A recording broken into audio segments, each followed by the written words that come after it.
Welcome to the Raj Kotecha Show, #1 podcast in Dubai. And on today's episode of ALGO, a lot going on.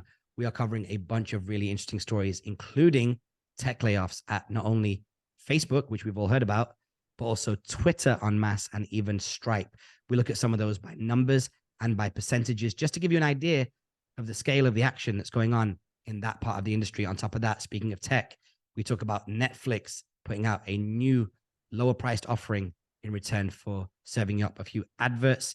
Speaking of adverts, Vogue magazine, a place where you get a ton of adverts, has kind of got its back raised at Drake and 21 Savage for using their brand as part of their campaign for their new launch. We're going to break down and deep dive Drake and 21 Savage's album and their go-to-market strategy and why we think it's a genius moment and why people will study it in years to come. On top of that, there's a casino coming to the UAE. You're going to find out where, and some talk about my friends, your friends. This week on the show, there is no Vic, because we normally say, as always, joining me is Vic, but he has some serious hardcore Wi-Fi problems, so he's sat out tonight. Hopefully he'll get a good night's rest. Stepping in and playing the role of two men is the people's champ, Alex. What is up? Back to the original Algo gang. OG. We put the OG in Algo. Yeah, OG. Oh, there we go. Yeah. If you say Algo backwards, it's OG. There we go. OG LA. OG LA. Oh, nice. We should get that's nice. We should get that on a cap. Or maybe we should just get Algo on a cap so that people see the brand. Yeah, good show, man. How'd you find it? Yeah, I loved it. I also spoke a little bit about trip to Rome, some concerts I went to in Amsterdam, which were great. So overall, a great episode. Yeah, Alex's first ever solo travel at 19 years old. He was out there with a long stick over his shoulder with a little bit of fabric on the end. It was made up into a little pouch with some sandwiches inside and some antiseptic. And off he went to Rome all by himself. We're going to hear about what he did over there, the music act, and some of the food that he ate. If you enjoy the show, please do me a favor right now. Give us a 5-star rating and review on Apple, Spotify, 5 stars, and obviously all the likes, comments on YouTube. Super appreciated. We know the YouTube gang is growing because people are telling me when I'm out and about. I'm going to speak about out and about at the end of this episode. But for now, Alex, run the music.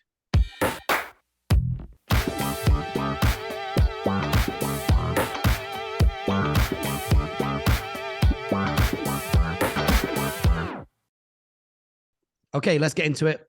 Let's address the elephant in the room. My Friends, Your Friends was released just under 48 hours ago. And within 24 hours, all the early bird tickets had gone.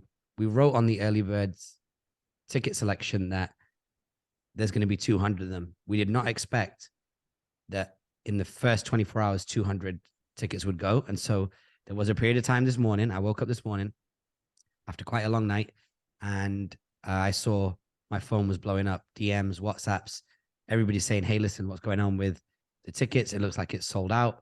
We plan to release our general release in a few days, like next week, about a week before the event actually happens. But then Vic and I scrambled together and managed to get the tickets released this afternoon around 1 o'clock in the afternoon. Then we emailed everybody and said, hey guys, tickets are back on. And it just continues to go through the roof.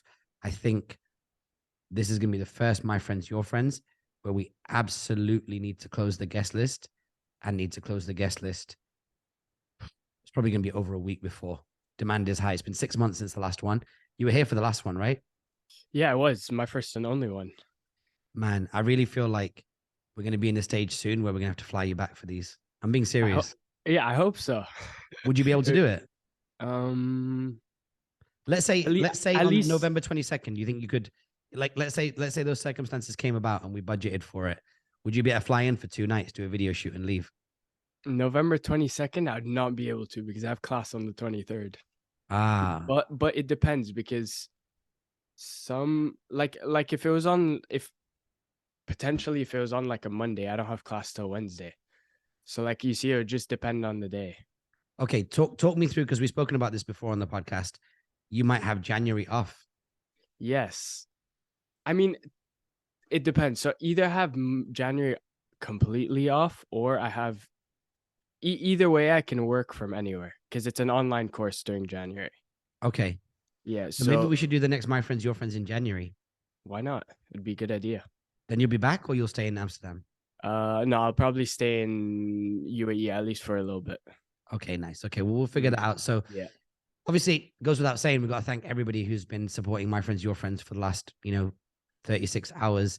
It's been so nice to see the response. We've got some incredible, incredible co-hosts. We're talking about venture capitalists, musicians, artists, DJs, startups. It's just a phenomenal kind of group of people. So I can see why demand has been so high. Putting this event together, I just felt like there was a certain synchronicity amongst the people that we chose. And so I'm super excited to see how that comes together. So big up to everybody who's coming through to My Friends, Your Friends. It's going to be very, very good. And huge shout to all the team at Jun's in downtown, literally a few streets away from me. So I'm looking forward to just walking there and stumbling back. It's going to be very, very good. So shout out to everybody who's managed to get a ticket. If you don't manage to get a ticket for this event, let's say by the time you hear this podcast that the event has completely sold out, then, definitely we'll see you in January or February, whenever we do the next one. Big stories. Let's get into them from the week. Yeah. What's the biggest story of the week?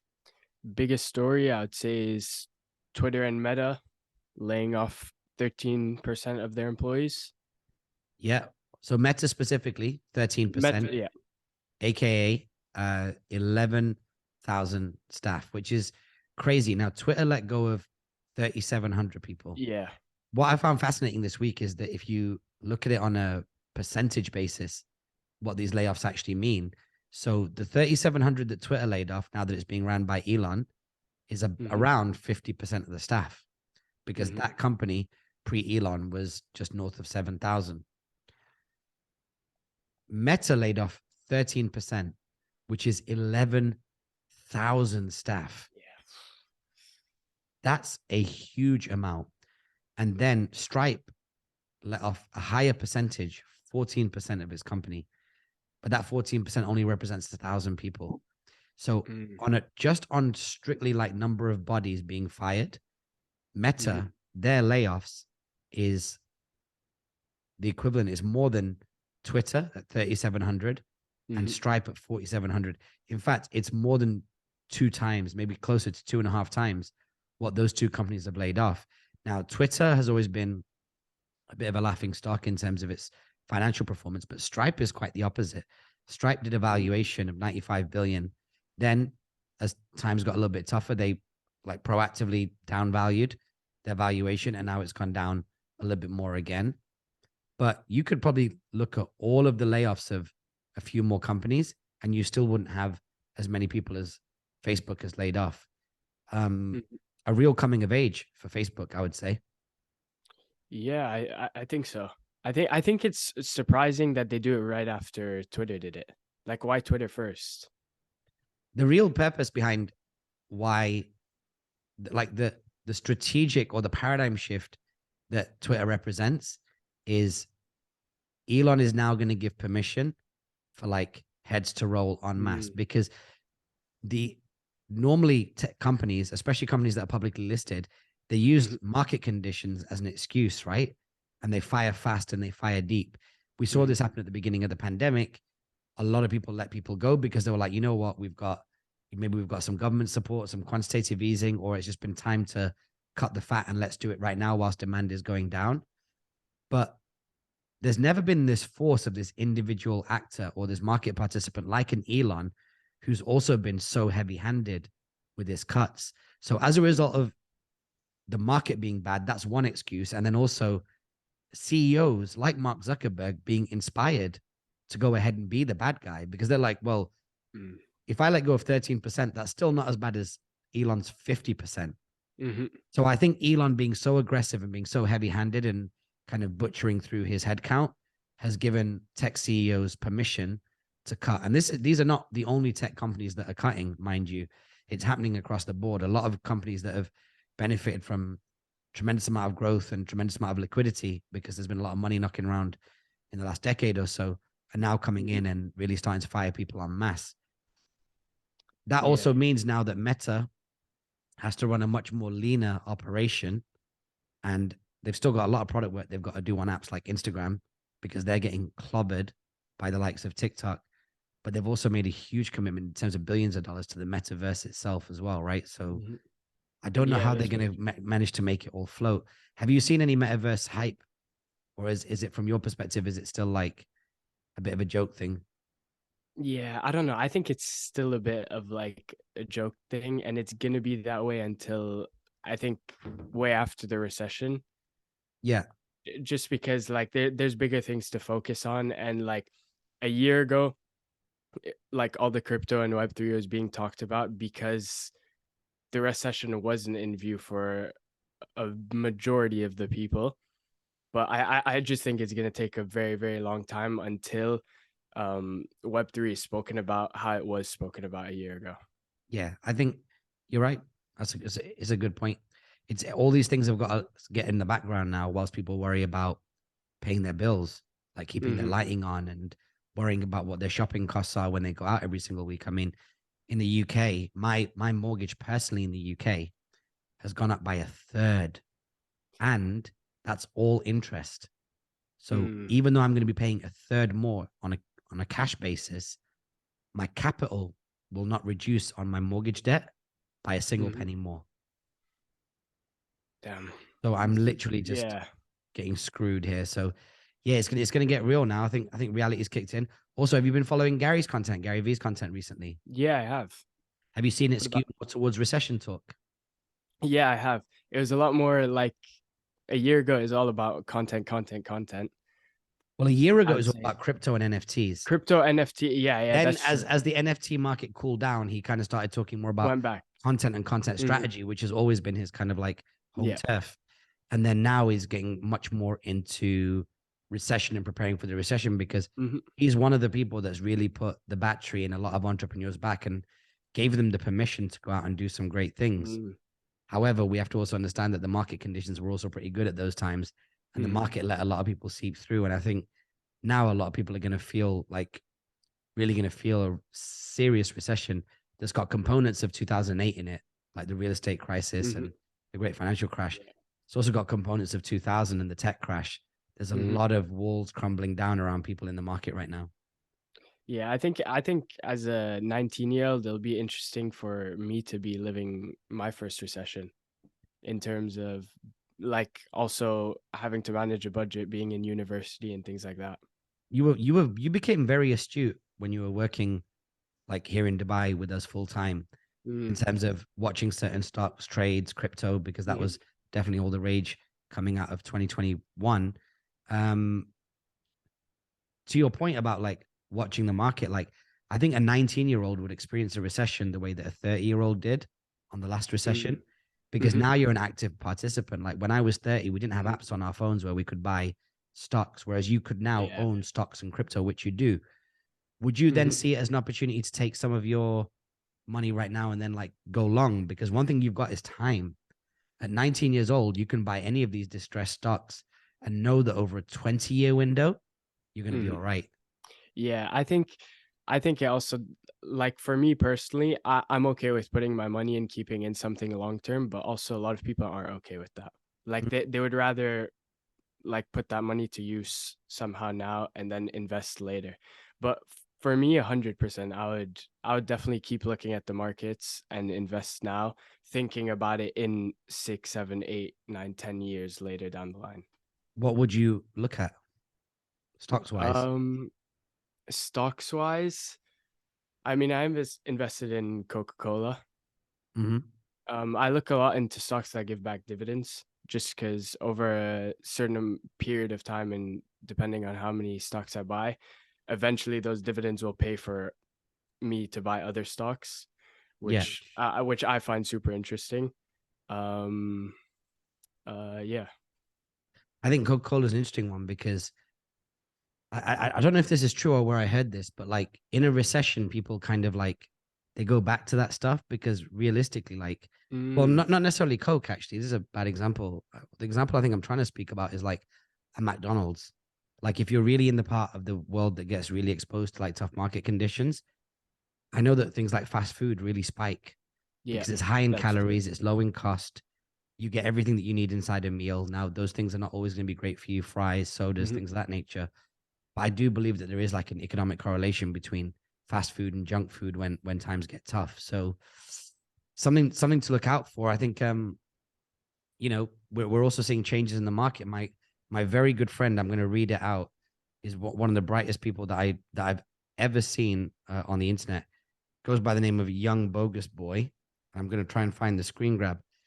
The screen grab that I did here of a post that he put on his Instagram, and he tagged me in it, and it was in and around this whole thing about the introduction of offers for streaming. So let me just show you, those of you who are watching on the screen. Can you see that? Yeah, there's nothing spookier than commuting without music, so we're giving away 2 months free premium. That's from Spotify. Okay, and this is what he wrote. Everyday free trial from the streaming platforms at Raj Kotecha. Surely this means the freemium version doesn't work for music streaming companies. So what my friend is saying there, his name's David. He says, everyday free trial from the streaming platforms. I think he meant every day there is a free trial from the streaming platforms. Okay. Raj Kotecha, surely this means the freemium version doesn't work for music streaming companies. And I did say to him that I'd give him my opinion on this. And so here's my opinion on it. Here's my 2 cents, which is that I don't think that the freemium model doesn't work. I think the freemium model does work because it's such a first principle offer for like web offerings, like software. It's like, hey, take a little free trial, or like with Dropbox, use the free version and get tempted to upgrade. I think what is happening now is that we're seeing that it's going to get a little bit more competitive, and people are going to start making cutbacks, and they're going to look at their streaming services, many of which have had share of wallet in the good times over the last 10 years. And people are going to be like, do I need Apple and Spotify? Do I need Amazon and Netflix? And then so on and so on. You start comparing them next to each other.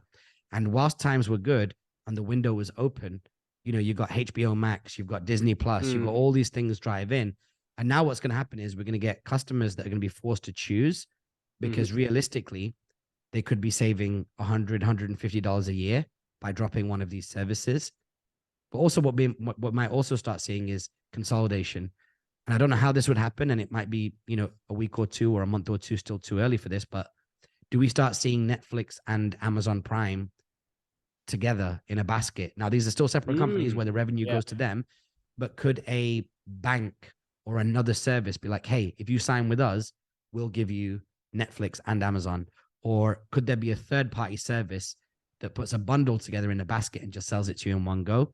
And then they get better rates from each of those providers like Netflix to sell their subscriptions en masse. So this is what happens in a market like this. You'll start to see consolidation. You'll start to see consumers become a little bit more picky, because in the good times when crypto's making you a ton of money, having $70 or $80 a month go to streaming services, which is very easy once you add up Disney Plus, Netflix, Amazon, Spotify, Apple Music, Tidal, and so on and so forth. Yeah. You can come up off a lot of cash in that time. But I think we're going to start seeing some of them get dropped now. So yeah, this is my response for my friend there, David. He's a great dude. Make sure you follow him, Young Bogus Boy. So in terms of like this $4.99 a month package, do you have your own personal Netflix? No, I have family Netflix, so I share with my mom, dad, brother. Okay. Yeah. If you were to go into the market now, which Netflix plan would you choose? No, I think I'd still choose the full-time subscription. What it's $4.99 versus $10.99. Am I right? I don't know what the next price up is. Let's have a quick look at that. Let's give it a quick Google. I think it is $4.99, which just released only in the UK and Ireland for now. Okay. And then I think they are gonna start running a $6.99 a month at some point, but that's not out right now. So in the US, if you adjust for dollars, the Netflix subscription can cost anywhere between $6.99 and $19.99 US dollars. The basic version with ads is $6.99.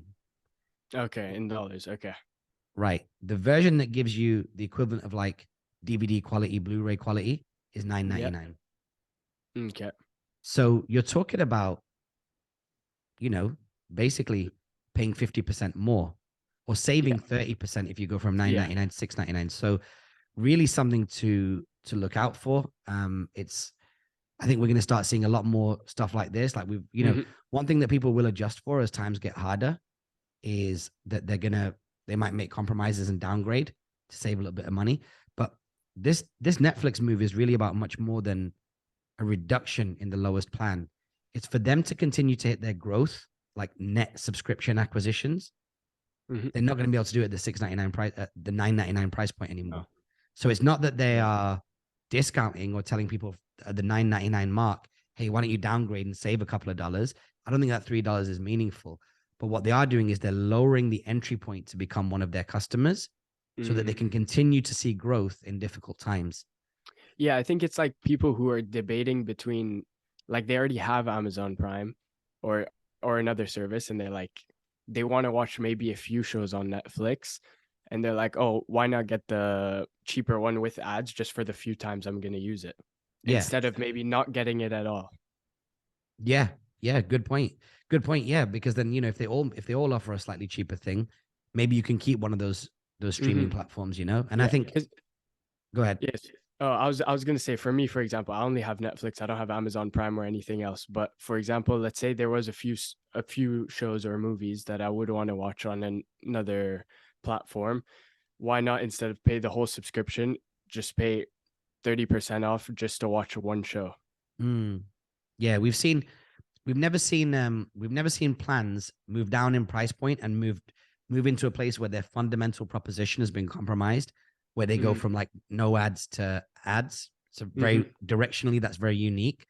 So let's see if that gamble pays off. Speaking of gambles, Raj Out About, it was announced today on all the major Instagram news accounts here in the UAE that Raj Out About has confirmed that the Wynn Resort, which we always knew was coming, and we've spoken about it on this podcast before as well, that could be a place where gaming and gambling goes down. It looks like it is happening. It's going to be happening here in the UAE. It's announced on Hotelier Middle East. It's been confirmed after many months of speculation, and it's going to be twice the size of the one in Las Vegas, offering US-style gaming laws. And of course, it's Wynn. Wynn is a brand out in Vegas that knows this space super well. Will you be paying this a visit? Obviously, when you're over 21. It's going to be 21 first of all. But I mean, I think it's going to turn into sort of an experience, right? You kind of have to go. It's like when you're in Las Vegas, you're not going to go to Las Vegas and not go see a gambling hotel. Yeah. It's just like something you go see when you're in the area. But it is also going to have to be something that I feel like, because gambling isn't so native here in the Middle East naturally, I think they're going to need to they're going to have to sprinkle a bit more stuff into it because they're going to have to activate gamblers. This is really important. This is not a native gambling part of the world. It's not like China. It's not like the United States. And so what they're going to have to do is domestically, to create a gambling customer, they're probably going to have to bring them in with brunches or acts, things like that, right? Package it up so that whilst you're there checking out these bigger acts, you might have a flutter. And I can tell you, as a grown-ass man who's been to Vegas, I think maybe a couple of times, I'm not entirely sure, but non-gamblers, here's what they say about Vegas. They go, oh, I went for like, a stag do or this or that. And I'm not really a gambler, but whilst I was there, I just did a little $10 bet. Yeah. Now, people that are not into gambling or don't have a propensity for it can risk, $10, 20, 30, $50 and be like, it was good fun. Kept me entertained for 45 minutes. You know what I mean? Got a few free drinks, met some cool people. And that's kind of how it starts. So, what I'm most curious about is, what does Raj Out About, what does the Wynn Hotel package up to get people on premises then make them consider gambling? I think especially because it's Raj Out About. If it was in like Dubai, you already have such a big amount, like such a large amount of people there that would make it easier to push people to the Wynn Hotel. But having it all the way in Raj Out About, which is what, an hour away from Dubai? Hour and 20. I went there yesterday for my friends Million Cows on their wedding events. Big shout out to them. They looked incredible. Amazing family. But yeah, it's an hour and 20. I leave tomorrow afternoon to do the same thing again in the cab. Yeah, so I think just pushing people like that extra like hour and a half, like you need to give them something more than just the gambling. Yeah. Raj Out About is also very beautiful. It very much is, but it's just not many people go there as Dubai, and like that's just how it is. Yeah, yeah. I think it's good. It's good that they're keeping out of the way. I think it'd be interesting to see. I know I'll certainly be over there. I don't know. Have you seen on the article when they're launching? I did not see a date. Opening in 2026. Okay, so not too far away. Time goes Yeah, quick in not too this far. world. Mhm. I think hopefully by then, China as a source market will be open again to the UAE. You know, they're opening like a what Mhm. looks like some sort of Chinatown type thing right Yeah. here in downtown on the boulevard. They've got like the Chinese aesthetic Mhm. outside part of the building. So it looks like they're preparing for like welcoming Chinese tourists again. And whenever that snaps, downtown's going to have its own thing going on. Mm. In Abu Dhabi, you're going to have that cultural element. Yeah. And obviously there's luxury as well. And then you can just scoot on up to Ras Al Khaimah and go do your thing. What will be interesting, actually, I wonder is if they've got like a private airport around there or a helipad. Because That I would think if be you're interesting. right, because if you're in Abu Dhabi, you can just take a nice little 7-seater, eight-seater small jet, be up in Ras Al Khaimah within an hour, landed and over at the Mhm. Wynn. So I think it also might be quite good for like domestic air travel. And we're Mhm. already hearing as well that potentially, I think it's in Abu Dhabi, they were talking about you can land and then get an electric air taxi to your home. So that's going to be launching very Damn. soon as well. Yeah, yeah. Basically like a drone, personal Yeah, drone. yeah, exactly. Yeah. Damn, that would be Exciting interesting.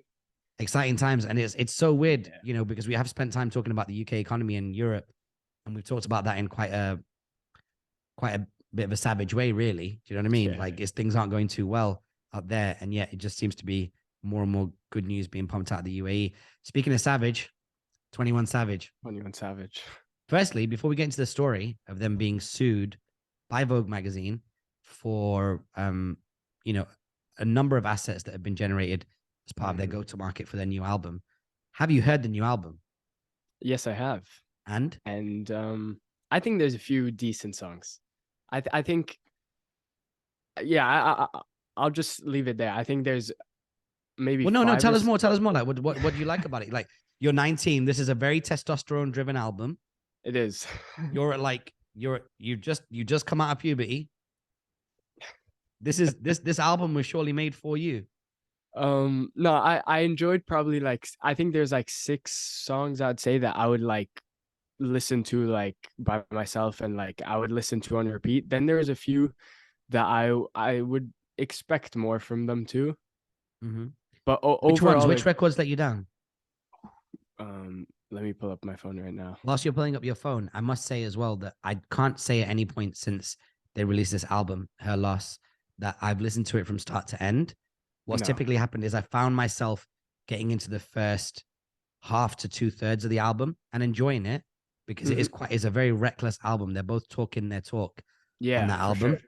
Like they're really doing their thing. So you know, it's a really good piece of work, to be honest. Now, Mhm.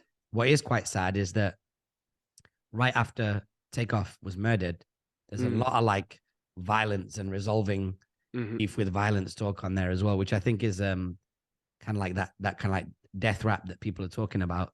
But I mean, Drake is always going to make the hits. Drake's always going to Mhm. in your mind make you into that kind of like living that kind of like fantasy life. So which records let Yeah. you down? Um, Privileged Rappers. Yeah, okay, not the strongest record, fair. Yeah. Treacherous Twins. Okay, Hours in Silence.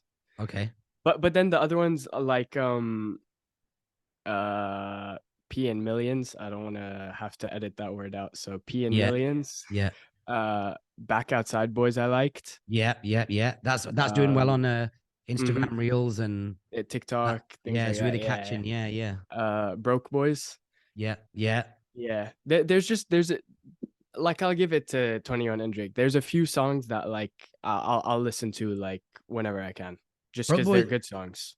Broke Boys is kind of abstract because it's a guy talking about how he doesn't want to hang out with any broke boys. Yeah. We've heard it from like women in the past, but unusual to hear it like this. But I kind of get it. You know, I think he's kind of saying that like he's a successful business person and he's Hmm. really trying to associate with other people, at least from a Yeah. monetary perspective, that have got their success on.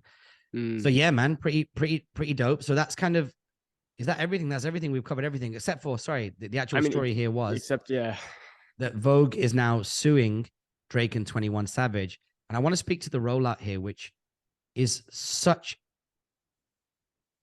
considering that the content in the rollout has been very lowbrow, some of the things they talk about, they're quite explicit in some of the things they talk about, like the Howard Stern clip and stuff. Have you seen those clips?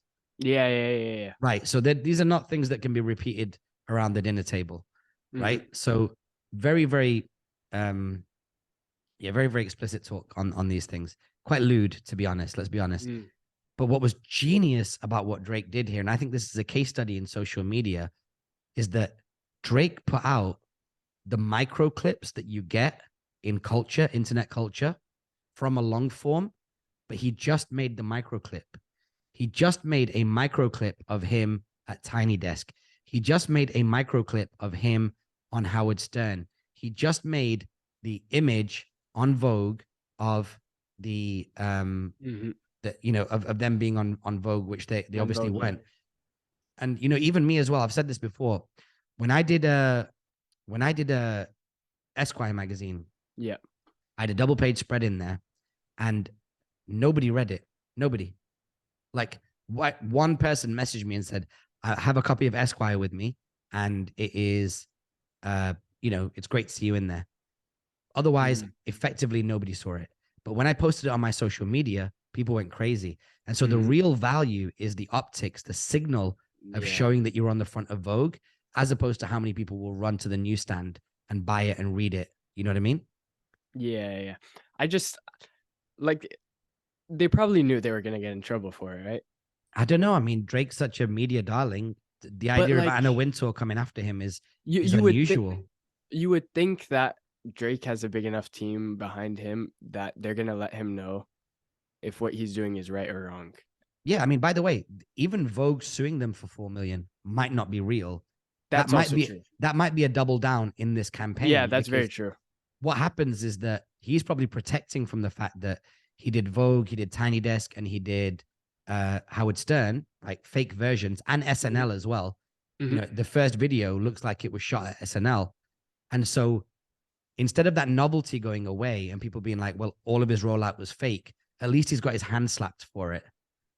At least there's a consequence for him so that people can't hate on him and be like, well, some sort of justice was served for him being so audacious. So it's a really good rollout, man. And it really speaks to internet culture, because you do these big things just for the clips and the moments.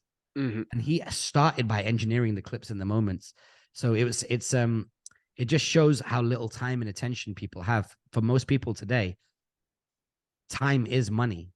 Yeah. Like they pay for their attention. They pay with their attention using time. Time is the credit that they use.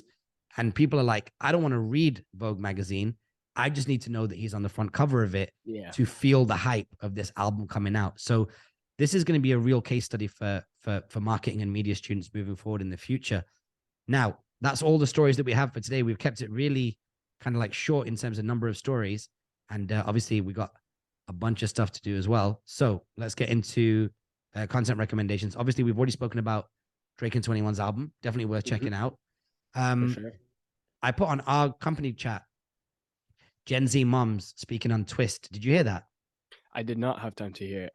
Okay, I'll send you the link. It needs to just link it up in the podcast, and we must do that because I know that sometimes we don't get a chance to do that. But let's link that up because I think that interview is worth listening to. It was on This Week in Startups, which is a show by Jason Calacanis and Molly Wood. Molly Wood is a phenomenal presenter when it comes to tech subjects, maybe one of the all-time goats. And they have this thing which is called I don't know, you'll hear the feature, but basically they have like a young person, very young person, come on and speak about young people stuff. And what this girl did is she's 25 years old, and she said, now my friends are having kids, and these women have spent their whole lives on social media, they're influencers. So what is the role of the kid? And what I thought was really, really interesting about this story is that the influencer that was on there that says, yeah, I do make content as a mom, as a momfluencer, as they call it, right? Like a mom influencer. And they said that, you've got sales companies that do sales. You've got marketing companies that do marketing. Influencers do influencing. It's part of a business's strategy. And the penny drop moment that I had with Vic, when I spoke to him about this, I was like, the only reason why sales as a function, marketing as a function, PR as a function, and influence as a function.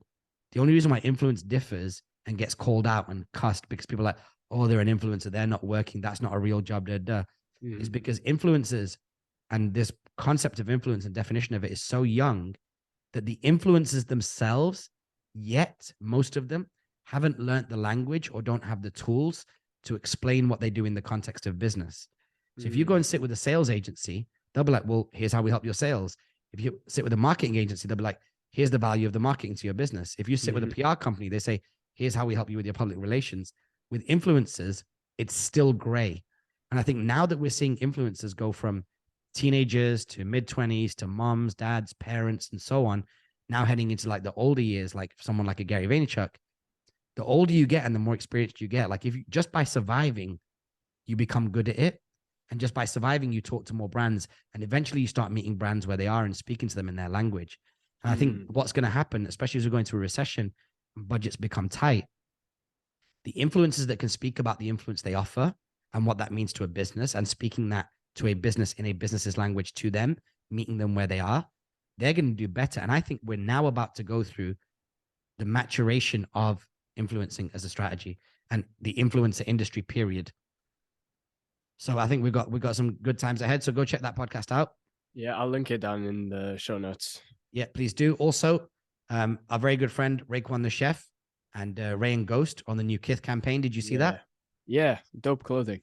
Yeah, sick, right? There's a few things I'd buy myself. Yeah. I mean, you probably need two of you to wear them because the clothes are quite exactly. big. Yeah. I think you and Sex Doll Nick might have to share a jacket. You know what I mean? Like when you go out, but we might have to. Exactly. Yeah. So dope, and obviously, just go check it out. They're just freestyling. I think they're on a basketball court or something along those lines. Yeah. So some really dope rhymes on there, and just Ray and Ghost just look like super fly. And then finally, next up is Nimesh Patel. Thank you, China. Absolutely incredible, like stand-up special. Have you had a chance to see it yet? No, I have not. Okay, but I will. Check. I will have to. Yeah. Yeah, you'll like it. He's a Gujarati guy, Indian comic, very edgy. And the concept of the stand-up show, it's on YouTube right now. It's called Thank You, China, because he blew up on TikTok. So that's the concept. It's like, yo, thank you, China. So that's it. What about you? Any other content recommendations this week? I mean, I was in Rome all day. Man, break all that down. You went to Rome. I wasn't really. Yeah, I was in Rome from November 3rd to the 7th. So I got back 3 days ago. But yeah, that was first solo travel, which I was excited for, just to like see how it is traveling by myself. How was it? I loved it. I really enjoyed it. Also, staying at a hostel, you're not really like alone, Yeah. Like I was going out with people, met some nice people. Also met up with some people that I met in Mykonos, actually, which is like pretty wild. Yeah. Ended up meeting some people at a bar that used to live in Abu Dhabi, which is wow. Like wild. But honestly, Rome, beautiful city. Yeah. It's I loved it. Yeah, it was great. Would you go back? I think yes, but not for the purposes I went to the first time. Because like this time I was going with the intention of like visiting all the touristy stuff and kind of like having a schedule and like kind of like making my time worth it to go there, like visiting, make sure I like see the whole city. But if I were to go back, I think I'd love to have it more chilled and just like maybe enjoy like time with people more if you're going there with someone, But, so yeah, what about the pizza? Did you try the pizza? No, I went there, didn't try no pizza, no gelato, no pasta, no lasagna. I'm joking. Oh, right. No, I don't know, like young wild boy stuff. You might have not had a chance. You might have been living off KFC. Okay, so tell me about it. How's the food? No, pizza is unreal. But what I figured out is like you'll find as good pizza somewhere else in the world as in Italy, but the average spot you go to, the pizza will be way better in Italy than somewhere else. So what did you try above average? Yes. I mean, I stayed in line for over, I'd say like 30 minutes for one, because there was a famous spot that's always rammed. There's like 6 seats inside and there's always a line, and I was like, I'll give it a try. But it was outstanding. Wow. Levels, Yeah. new levels reached. Pasta. Yeah, exactly. Pasta also amazing. Gelato amazing. Tell me this then: Everything. where in the UAE, Dubai, or Abu Dhabi can you experience something which is close? What's in the same? Because we've had pizza debates on this show before. I know, but I've never tried the one you and Vic say is the best. Ah, okay. That's my issue, you know. I'd love to be able to relate it to that, but I think for pizza, it's I think Vic still represents for L'Antica Pizzeria de Michel. yeah. For me, it's hmm Moon Slice. I've never had Incredible. either. Yeah, man. All right. Well, that's January sorted. Yeah, exactly. Yeah, most people try to lose weight in January. We're going to be adding it on. There we And go. then did you go to some gigs as well? I saw you at some EDM things as well. Yeah, that was end of October. Yeah, end Mhm. of October. There was the Amsterdam dance event here with like Martin Garrix. No, we spoke about that on the Yeah, podcast. I we feel like you spoke went to about something in the other else. podcast. Oh, another one. Oh, I went to see Swedish House Mafia. Oh yeah, just casual. Yeah, you just forgot Yeah. about them. Yeah, how are they? I No, thought they no, retired. they did. They came back just for this tour. Oh, nice, Yeah, so that was sick. Yeah, nice. yeah, Oh, that I'm was super glad to incredible. hear it. How long was the set? Um, hour 30 with an opener. Did So you drink this time, or you did water the whole night through? no, dude, I had class at 9 a.m. the next morning. Oh man, it was in Amsterdam. Yeah, I was in Amsterdam, but I had class at 9 a.m. So I just went to the concert, came back, slept, woke up for What time class. did the concert finish? Not too late. It's a concert, so I was home by 11:30, 12. Oh, literally, it's a concert. It wasn't okay. Okay, got Yeah, it. Yeah, it's yeah, not like a late night, like 1 a.m. to like 3 a.m. type. It's a concert. It starts at what 10, 11. Opener starts at 10 maybe. yeah. And it was Yes. done by midnight. Yeah, yeah. Okay, nice, wicked, So it wasn't too good, bad. wicked, man. Yeah, it I'm was glad good. glad you had a good time. I think on my side, I basically almost forgot because we've been working like crazy getting my friends, your friends off the ground. Mm, But I did go to Time Out Market on Monday night. nice. It was super dope a few nights ago. Me and my friend Pally, good times. On a Monday night, it's vibes. Like Really? there's just a lot of like really cool, beautiful people, like groups of people really Busy? having a good time. Busy enough. Like Busy enough, busy, like not too busy to the point where like you need to look for a table when you get there. that's exactly what it was. I feel like every single time you look for a table or you moved around, it was quite easy to find one. Like it was like Nice. there Okay. was always like some sort of space available, comfortable space available in every section. It wasn't so hmm busy where like, you're overstressed if you leave your table Yeah, that yeah. somebody else might move in. It's Dubai, you can leave your phone on your table and nobody will steal it. So it's kind of like, No, because I've been to Time Out Market and sometimes it's like the amount of people is unbearable. Most likely because I go on weekends, but just yeah, sometimes it's like a bit much. no, it's dope. And I really wanted to check out the singer as well because there was a singer that was singing like Luther Vandross and Sam Cooke as a black Mm, guy, really incredible. And I would actually because I was like quite deep in like work talk that night. I had some stuff to sort out, but the I would definitely go back on a Monday just to go and hear this guy and obviously go and find out who he is and hmm kind of go check out his other shows around the city. So when we find out who that is, we're gonna give him a big shout out as well. For sure. But yeah, big up to Time Out. And I think that's it. I don't know. Let me just check my schedule because I feel like I'm sure I've done other stuff, which I typically have done all the time. But yeah, no, I want to give a big shout out to Millie and Carl for like just doing the illest, just the illest wedding. We're right in the middle of that right now. Oh, and a huge Mm. thing on Sunday, Vic and I met with our very dear friend, DJ Rav from Flashback, one of our old school boys. We call him the Boy Wonder because he's so good at mixing. And Wait, Vic's not Rav Big from Rav that? who came. Uh, No, there's another Rav from another Flashback. Rav. I Okay. went to London and I hosted that party, Flashback. Yes. So they're two DJs. They're like Love Soul, but they focus on old school music. And Rav Mm. is just like really that's our brother. So we never, him and Vic haven't like seen each other physically for many years. I saw Rav obviously in the summer at the gig, but hmm didn't really get a chance to kick it with him. So we all went and we went to Paros at Taj Nice. JLT 42nd floor. Unbelievable food, man. That's good. Wicked, like unbelievable. Great food, great drinks, amazing service, really, really good. Not the cheapest place, but definitely not the most expensive. And I know on a Friday night as well, I think they've got like 300 dirhams, all you can drink, all you can eat, like night Yeah. brunch on a Friday, where our friend like Sabrine DJ. So big up to that whole team over there. Had a great time.